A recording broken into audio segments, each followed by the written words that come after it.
Hello and welcome to Let's Play Banished. In the last episode, I noticed that OBS had messed up and did not record as I wanted to. So I had a bit of trouble with that. I don't know why, because it has been an update that broke it for some reason. Anyway, I don't want to do all this again, so we had 2 episodes. Oops, what was that? Apparently disabling my touchpad killed someone here. Anyway, what happened? We had a infestation on this chestnut orchard, so I had to cut that down. I built a few more houses, as you can see here. And I started building some more fields over here, and some houses, because I can. We also had a few people dying of essentially old age. Actually, it was pretty much all old age. And we also finished the... did I finish that? Yeah, I think I got the last trade item. So we got walnut seeds now, which means we now officially have everything we need, or every crop source we need. So let's rejoice in having caught them all, and let's play Banished. Now we are low on stone because I said a few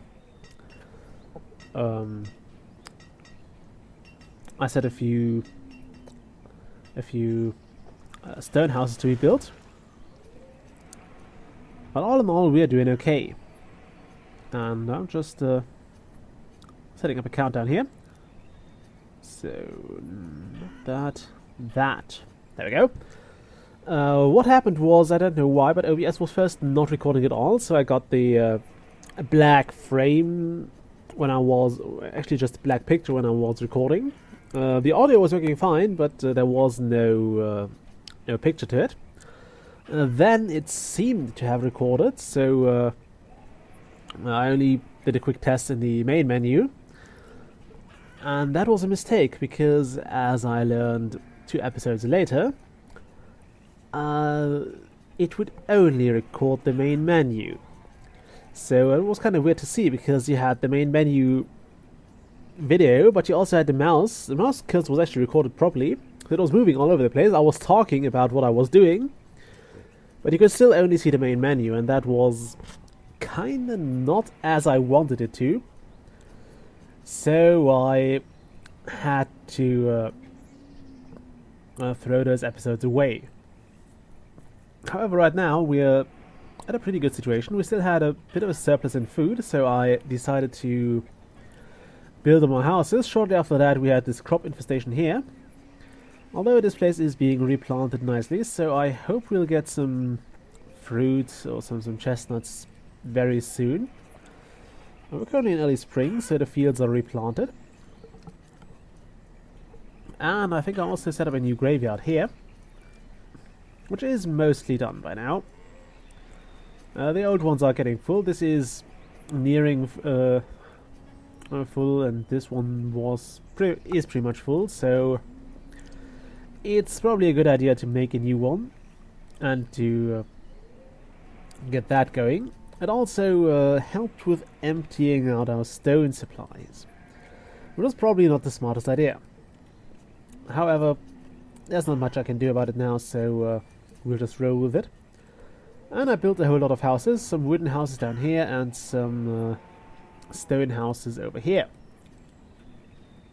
I put the wooden houses there because it's reasonably close to the stockpile and to the various woodcutters. We are pretty decent on firewood by now, so that was my reason for going with wooden houses down there, because we don't need to preserve fuel as much as we used to, even though it's probably a good idea to do it. I was also considering what to do about the next episodes. One of the things I want to get done is the inn, or the tavern. It's probably going to be somewhere here or somewhere here. I don't want it to be near the boarding house though. I don't know why, it's just I don't want it there. And there's no real space over here. Here would be okay too. I guess I'll put it here, next to the school, because actually that sounds like a stupid idea too. Now I'll put it here. It's gonna be fine. So, yeah, you might be wondering why those fields are not worked yet. That is because I'm hoping to get more people first. One of the big problems or one of the fluctuations in Banished is the population. And if you don't build houses, you will see your population stagnates and then drops. What that is essentially people filling all the houses, so no new family, or so new families cannot be founded and go into new houses. And yeah, you have full houses here. Like those are unlikely to produce more offspring because the parents are not, they're just too old, and their children can't move out anywhere and produce offspring. So we don't gain new people, and we can only gain new families once the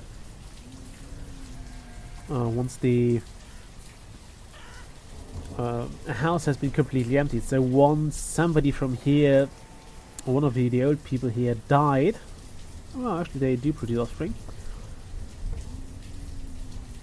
For example, once those two people die, and I mean both of them, well, I could actually upgrade that. Yeah, you can upgrade your houses, I just noticed that. We also, by the way, unlocked an achievement. Can we see that here? It is the orchid infestation. A few people dying. As you can see, all of old age. Show, yeah, there we go, the achievement farmer, which is essentially for having all the trade goods. That's also why I set up 8 fields over here, because I want to have one of every crop growing here. That barn is here for obvious reasons, just to cut down the amount of close that of traveling time. And yes, I do realize it kinda cuts into the forestry lodge. I'll also have to set aside some pieces of wood just for the herbalist, because we seem to lose a lot of productivity there. And I'm not really a fan of that. However, we have people coming of age, and one of the downsides of having built that many houses is the food again. As you can see here, we are currently on par with the production. That will change throughout the year, because the harvest is going to start in summer and go until autumn, but we'll use the same amount of food, so we can't tell it for now. Last year we ended up with about 4,000 food surplus, so I'm hoping we can continue this trend. We have a quite heavy amount of barns now, which has several reasons. First off, obviously, we need to reduce the amount of time citizens have to travel between the field and the barn, because every time they have to walk across all the town, we lose precious time, and we risk that crops just rot on the fields.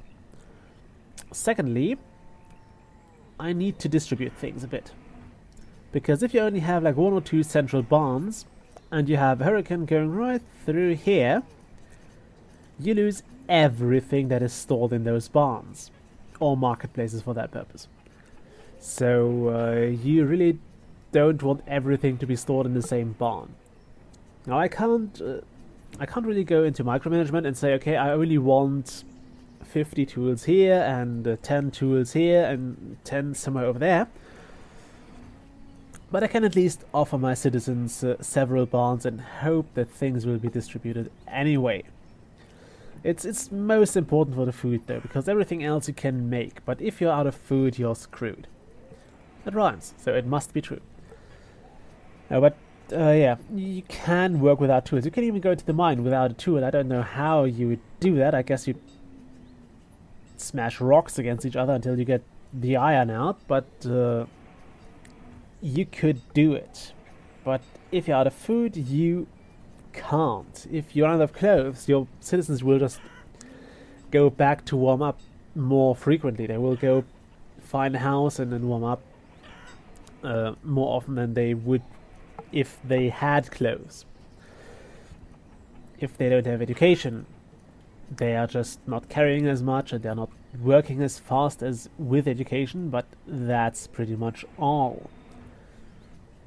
And you can create educated people even if nobody in your town has ever seen a school from inside. Like if I decided to randomly switch off all my schools and have all my teachers take up farming and wait until all the educated people die, and then I decided, you know what, it was pretty cool and we had education around, I could just do that. I could just tell 3 random guys to go become teachers, and they would become teachers and they would educate people again. I won't do that, but that's how it could work. But if I run out of food, people will starve. And there is no one doing that. I can't craft food from the void of time and space. I can't summon food. I can't do anything to sort out this lack of food. And that is going to bite me in the ass if I don't manage it in time.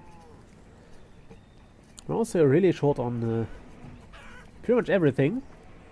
Luckily our 2 builders have plenty of things to work on. We have those houses here which are pretty much ready to build. We have those houses down here. We have... Is this graveyard done now? It is. One of 90 graves. Wow. It's actually a big one. I didn't think it would be that big. I thought it would be roughly the same size as this one, but it's not. It's quite substantially bigger.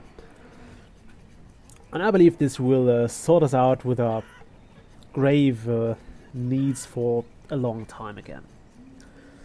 Because 90 graves, you see how long we got around with about 100 graves, or about actually 87 graves. And yeah, having another 90 on top of that will probably sort us out for the rest of this Let's Play. So we'll probably not have to build any graveyards again. There are also not too many things that can bring this village down. One of them is the thing that I can't summon, and I will not try to summon those, but a tornado can still kill us. Tornadoes are very, very annoying events. They also tend to kill the frame rate just as effective as your citizens. At least on my old computer. The frame rate dropped to like 2 when I had a tornado going in. And that was at the very start of the game, so there were no citizens around moving around and doing things. However, I'm not too concerned about that right now. But yeah, it could still end the city. Because it could go and cut through all the storage buildings, it could destroy all the farms, it could hit our town hall. And that would really, quite frankly, suck.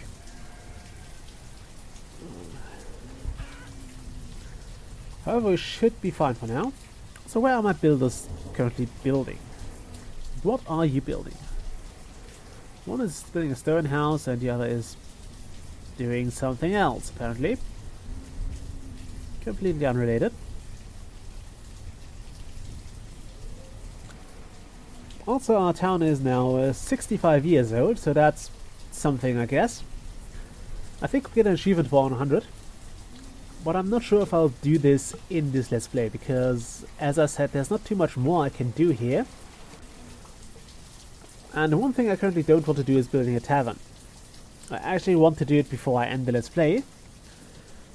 But I can't do it right now, because we are on a sliver of a food surplus. And if I have a tavern, it would use up every kind of... it could use every kind of fruit, I think. So apples, berries... I think they could also use corn, I don't know. I'm not sure if they could use wheat. I think you make vodka from wheat. And certain sorts of whiskey too. Unless it's malt. Anyway, I think they could have grouped it on the wheat. Peaches, cherries, pears, plums, all that stuff could be turned into booze. Obviously, once it's become booze, you can't eat it anymore. So, well, you could still, but it loses its nutritional values for the sake of the game. So, whatever you do, you will lose out on food, and the tavern will consume food in that regard. And if you don't have enough of that, don't build a tavern. And if you run low on food, just one of the obvious solutions would be to have your tavern stop producing alcohol and using your food in that way. Also, I'm going to have more builders now because I want those houses to be finished so we can have offspring again. Because if you only have a few families that I'm going to say produce children here, even though it's not like you're producing them, but if you only have a few families that are still able to have children, and those have to essentially repopulate the entire village, you hit a massive decline in population. So we'd go way down, and you can see we have lots of unfilled jobs already, so it's really difficult to it takes a long time to get back up then. And we'd have a lot of children, so we might even have to build more schools and stuff. And you generally want to keep it all a bit spaced out, so you have a similar load on your schools and on all your other buildings at the same time. Also, why are we giving people their tools to the grave? Look at that, this schoolhouse is completely empty. This only has 5 students. And there goes the episode. I'm going to check if this recorded properly now. If it did, I will, well, I'll keep you updated, and I will record another, and maybe another, and maybe a 4th one, I don't know. If it didn't, I'm going to swear a lot, and then record all this again. We're just going to save the game, so I will go on from here, and I will have to explain everything I did again. It's going to be horrible. But that's what you get for somehow messing up OBS without even knowing it. Anyway, I'll see you all next time. Bye!